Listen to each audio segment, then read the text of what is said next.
যিসকল কেণ্ডিডেট চৰকাৰী জব কৰিব বিচাৰিছে সেইসকল প্ৰাৰ্থীৰ বাবে গুড নিউজ আহিছে। 2021 বৰ্ষৰ চৰকাৰী পদৰ বৃহৎ নিযুক্তি প্ৰক্ৰিয়া ইতিমধ্যে আৰম্ভ হৈছে। লগতে এপ্লিকেশ্যন ফৰ্ম আহিছে। যিসকল কেণ্ডিডেট মাত্ৰ মেট্ৰিক পাছ হৈছে বা 12 পাছ হৈছে সেইসকল প্ৰাৰ্থীৰ বাবে পদ মুকলি হৈছে। ইয়াত অসমৰ প্ৰত্যেক জিলা বা গাঁৱৰ কেণ্ডিডেট আবেদন কৰিব পাৰিব। কেণ্ডিডেট যিটো মোবাইলতে এই ভিডিঅ' চাইছে সেই মোবাইলতে অনলাইন যোগে আবেদন কৰিব পাৰিব। কেণ্ডিডেটে অনলাইন যোগে এপ্লিকেশ্যন ফৰ্ম ফিল আপ কৰি অনলাইন যোগে ছাবমিট কৰিব লাগিব। আপোনালোকৰ বাবে এনেকুৱা জব আপডেটছ লৈ আহিছোঁ যাতে সকলোৱে এপ্লাই কৰিব পাৰে। এই ভিডিঅ'ত মাত্ৰ ইম্পৰ্টেণ্ট পইণ্টখিনি জনাই দিয়া হ'ব, ভিডিঅ'টো স্কিপ নকৰিব। প্ৰথমতে জানি লওক যে ক'ত পদ মুকলি হৈছে, কিমানটা পদ মুকলি হৈছে। ইয়াতে চাই লওক, পদ মুকলি হৈছে ইণ্ডিয়ান কোষ্ট গাৰ্ডত পদ মুকলি হৈছে। টোটেল পদ মুকলি হৈছে 350টা পদ মুকলি হৈছে। ইয়াতে বিভিন্ন ধৰণৰ পদ মুকলি হৈছে। মেট্ৰিক পাছৰ পদ মুকলি আছে, 12 পাছৰ পদ মুকলি আছে।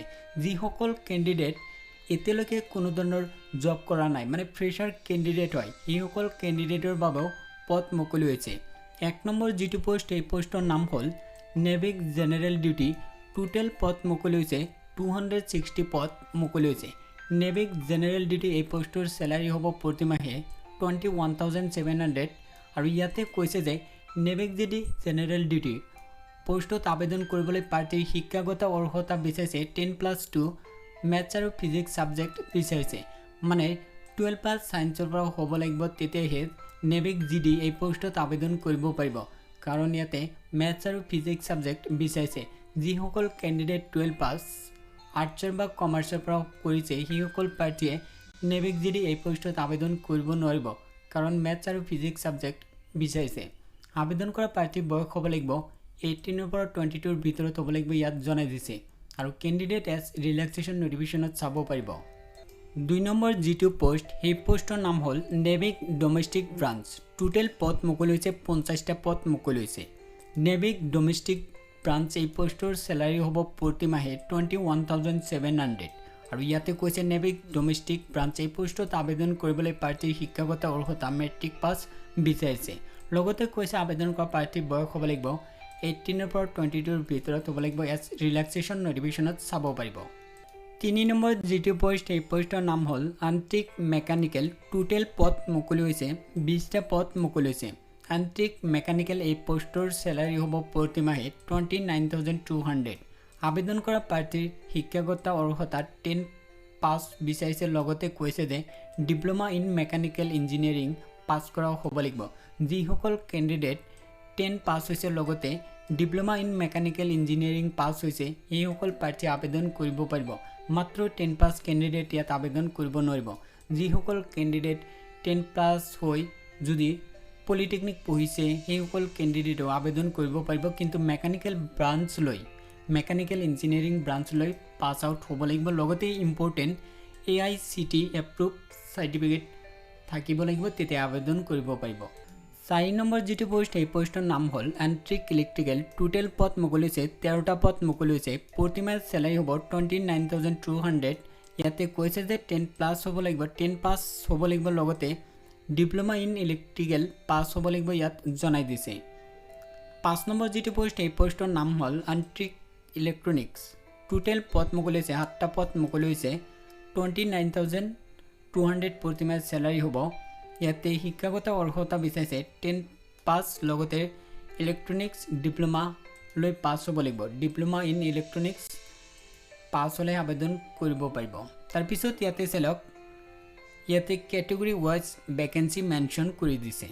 ইয়াতে চাওক, নেভিক জেনেৰেল ডিউটি টোটেল পদ মুকলি আছে 260। তাৰ ভিতৰত UR বা জেনেৰেল কেটেগৰীৰ বাবে 108 পদ, আৰু EWS কেটেগৰীৰ বাবে 26, OBC কেটেগৰীৰ বাবে 67, ST কেটেগৰীৰ বাবে 19, SC কেটেগৰীৰ বাবে 40টা পদ মুকলি হৈছে। তাৰপিছত ইয়াতে চাওক, নেভিক ডমেষ্টিক ব্ৰাঞ্চ। টোটেল পদ মুকলি হৈছে 50টা। UR জেনেৰেল কেটেগৰীৰ বাবে 23, EWS কেটেগৰীৰ বাবে 5টা, OBC কেটেগৰীৰ বাবে 17, ST কেটেগৰীৰ বাবে 2টা, SC কেটেগৰীৰ বাবে 3টা। আন্ত্ৰিক মেকানিকেল 20টা পদ মুকলি হৈছে। UR কেটেগৰী বা জেনেৰেল কেটেগৰীৰ বাবে 8টা পদ, EWS কেটেগৰীৰ বাবে 3টা, OBC কেটেগৰীৰ বাবে 6টা, ST কেটেগৰীৰ বাবে 0, SC কেটেগৰীৰ বাবে 3টা। আন্ত্ৰিক ইলেক্ট্ৰিকেল 13টা পদ মুকলি হৈছে। তাৰ ভিতৰত ইউআৰ জেনেৰেল কেটেগৰীৰ বাবে 6টা, ইডব্লিউএছ কেটেগৰীৰ বাবে 2টা, ওবিসি কেটেগৰীৰ বাবে 4টা আৰু এছটি কেটেগৰীৰ বাবে 0, এছচি কেটেগৰীৰ বাবে 1টা।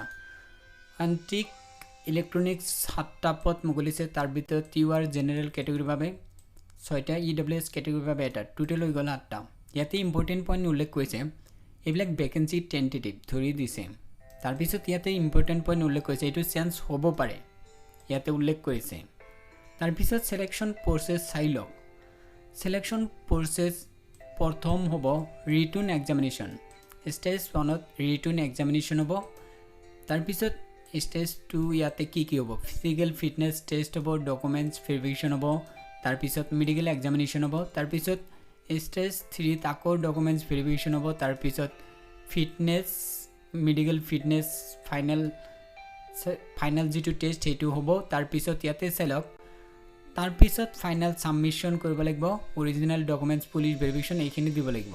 তাৰপিছত ইয়াতে চাই লওক ষ্টেজ 4 ফাইনেল, যিসকল কেণ্ডিডেট ক্লিয়াৰ হ'ব। তাৰপিছত ইয়াতে কৈছে যে কেণ্ডিডেট লিষ্ট এটা পাব, যিসকল কেণ্ডিডেটৰ লিষ্টত নাম থাকিব এইসকল কেণ্ডিডেট ট্ৰেইনিং কৰিব পাৰিব INS চিকা বুলি ইয়াতে উল্লেখ কৰি দিছে। এপ্লিকেশ্যন ফি দিব লাগিব 250, অনলাইন যোগে পে'মেণ্ট কৰিব লাগিব। ইয়াতে চাওক সকলো কেটেগৰীৰ বাবে 250 টকা, আৰু যিসকল কেণ্ডিডেট SC ST হয় এইসকল কেণ্ডিডেটৰ কোনো ধৰণৰ পে'মেণ্ট দিব নালাগে। বাকী কেটেগৰীৰ 250 টকা অনলাইন যোগে পে'মেণ্ট কৰিব লাগিব। ইয়াতে চাওক, ইয়াতে কৈছে যে কেণ্ডিডেটৰ অনলাইন যোগে এপ্লিকেশ্যন ছাবমিট কৰিব লাগিব। ইয়াতে চাওক অনলাইন আৰম্ভ হ'ব 2021 চনৰ জুলাই মাহৰ 2 তাৰিখৰ পৰা অনলাইন যোগে আবেদন আৰম্ভ হ'ব। লাষ্ট ডেট হ'ল জুলাই মাহৰ 16 তাৰিখ। আৰু যেতিয়া পৰীক্ষা হ'ব, পৰীক্ষা হোৱাৰ আগতে 10 দিন আগতেই কেণ্ডিডেট গম পাব ই এডমিট কাৰ্ড ডাউনলোড কৰিব পাৰিব। এতিয়া কাম কৰক, এই ভিডিঅ' ডেছক্ৰিপশ্যনত লিংক পাব, লিংকত ক্লিক কৰি সম্পূৰ্ণ তথ্য জানিব পাৰিব, লগতে নটিফিকেশ্যন চেক কৰিব পাৰিব। ভিডিঅ' ডেছক্ৰিপশ্যনত লিংক দিছে, এতিয়াই চেক কৰক।